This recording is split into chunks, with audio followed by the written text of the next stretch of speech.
Leo's world was one of quiet order. His house was large, his toys were the latest models, and his backyard was a green carpet stretching towards a neat line of trees. But for 10-year-old Leo, the silence was the loudest sound he knew. His parents were kind, but always busy, their lives a whirlwind of important calls and meetings. Leo spent his afternoons tracing patterns on the window pane, watching the world outside remain perfectly still. He longed for a friend. Not a digital friend in a game, but a real one. Someone to share secrets with, to go on adventures with, someone who would be happy just to see him. He'd asked for a dog, but the answer was always the same. "They're too much work, Leo, and what about the mess?" So Leo remained alone, a small figure in a vast, tidy landscape, his heart echoing in the emptiness around him. One Tuesday, walking home a different way, Leo passed the old town shelter. He usually avoided it. The barks and whimpers made his chest feel tight. But today, a silence drew him in. And there, in the last pen, was a dog unlike the others. It wasn't jumping or barking for attention. It simply sat, its head tilted, as if it had given up on hoping. It was Scruffy, a mix of brown and black with a splash of white on its chest. One ear stood up, while the other flopped down, and it had a wise, tired look in its eyes that seemed too old for a dog. Their eyes met. In that instant, the noisy world faded away.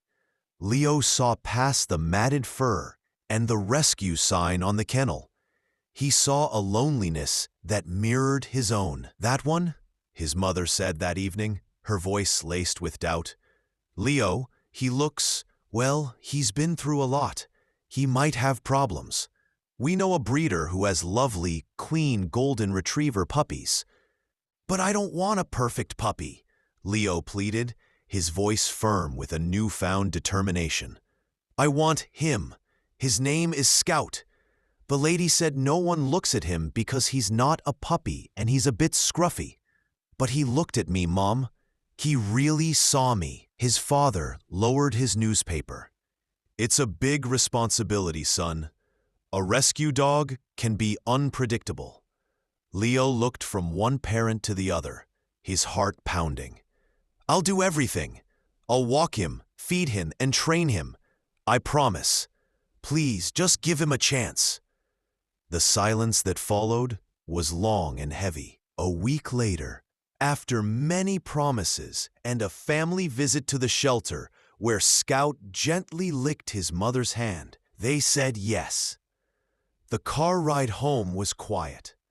Scout sat on the back seat, trembling, his head on Leo's lap. Leo stroked his head, whispering, "It's okay, boy. You're safe now. We're going home." Home for Scout, who had known only the cold concrete of a kennel and the harshness of life on the streets. The word had no meaning. But when Leo led him into the backyard, the same yard that once felt so empty, something shifted. The first few days were not easy. Scout was afraid of loud noises, flinching at the sound of the vacuum cleaner. He didn't know how to play with toys and would only cautiously accept treats. That night, a thunderstorm rolled in. Leo woke to the sound of whining. Scout was shivering on his bed, terrified by the booming thunder. Leo didn't get angry or go back to sleep. He climbed out of bed, sat on the floor next to Scout, and put his arm around him. "It's just noise, Scout," he whispered, stroking his back. "I'm here. I won't let anything hurt you."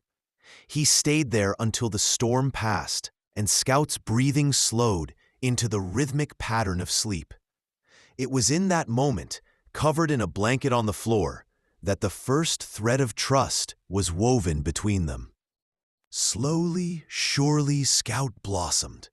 The scruffy dog learned to play, his goofy, lopsided run making Leo laugh until his sides hurt.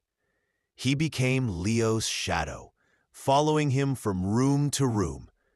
Every afternoon, he'd wait by the gate for Leo to return from school, his whole body wiggling with joy. The big, empty backyard was now their kingdom. They'd spend hours exploring the woods behind the house, Scout leading the way with newfound confidence, always checking back to make sure Leo was following. The house was no longer quiet. It was filled with the sound of barks, laughter, and the pitter-patter of paws on hardwood floors. Leo's parents watched the transformation in their son, the loneliness in his eyes replaced by a bright, unwavering light.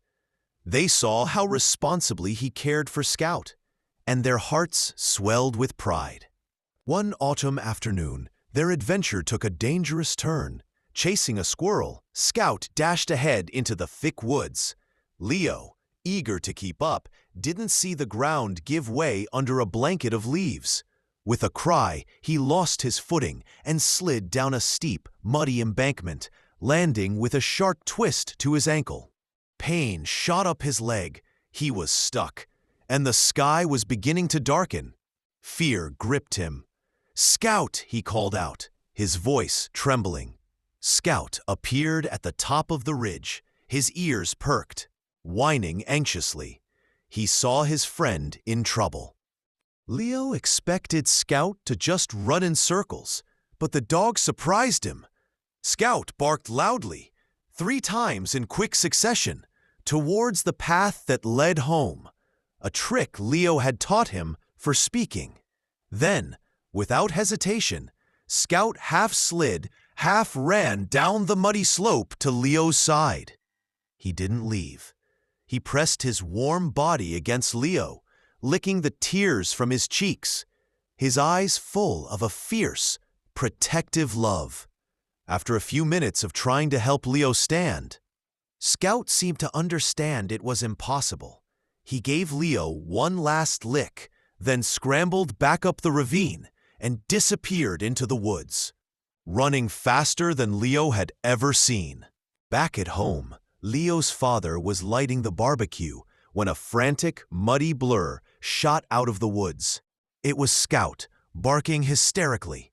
He ran to Leo's father, jumped up, then spun around and ran back toward the woods, barking insistently. "Scout, what is it? Where's Leo?" his father asked, his heart sinking. Scout did it again, his message clear. "Follow me." Grabbing a flashlight, Leo's father followed the desperate dog into the growing darkness. They found Leo, cold and scared but safe. As his father carried him home, Scout walked right beside them, never taking his eyes off Leo. That night, as Leo rested on the sofa with a sprained ankle, Scout lay beside him, exhausted but vigilant. Leo's mother stroked Scout's head. "You were right, Leo," she said softly. "He's not a scruffy dog. He's a hero." Leo smiled, his hand resting on Scout's sleeping form. He had wanted to save a dog, but in the end, the dog had saved him. He had chosen the one everyone overlooked, and in doing so, he had found the most perfect friend in the world.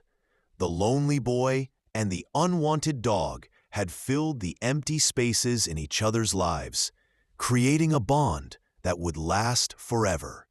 The end. Sometimes, the most beautiful friendships are found in the most unexpected places. Consider adopting a rescue animal and save a life that will, in return, fill yours with love.